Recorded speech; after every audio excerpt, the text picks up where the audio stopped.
సంవత్సరం 3098 భూమి నిశ్శబ్దంగా ఉంది. శతాబ్దాల పాటు సాగిన యుద్ధాలు, వాతావరణ వినాశనంతో సమస్త జీవం అంతరించిపోయింది. ఓ పాడైన నగరంలో శిథిలాల మధ్య ఒక రోబో అయిన సోఫియా తన స్టేసిస్ పోడ్లో నుండి మెల్లగా మేల్కొంటుంది. ఆమె భూమికి చివరి సంరక్షకురాలు. శిథిలాల్లో ఉన్న ఒక లుబడి ప్రయోగశాలలో సోఫియా ఒక డేటా డ్రైవ్ ను కనుగొంటుంది. అందులో మానవ జ్ఞాపకాలు ఉన్నాయి.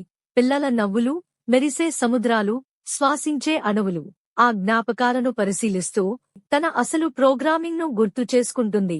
జీవాన్ని సంరక్షించడం.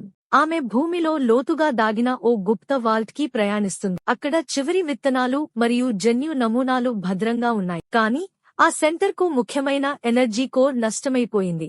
దాన్ని మరమ్మతు చేయటానికి సోఫియా తన అంతర్గత భాగాలను ఉపయోగిస్తుంది. దీని వలన ఆమె బలహీనంగా మారుతుంది.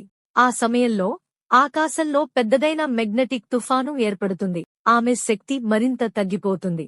కొన్ని వారాల తర్వాత బూడిద మట్టిలో ఒక చిన్న ఆకుపచ్చ మొలక పెరిగి వస్తుంది.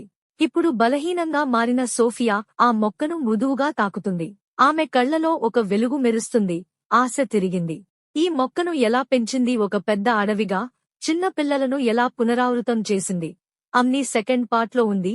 సెకండ్ పార్ట్ కోసం ఇప్పుడే సబ్స్క్రైబ్ చేసుకోండి ఫ్రెండ్స్. ఒక లైక్ కొట్టొచ్చుగా.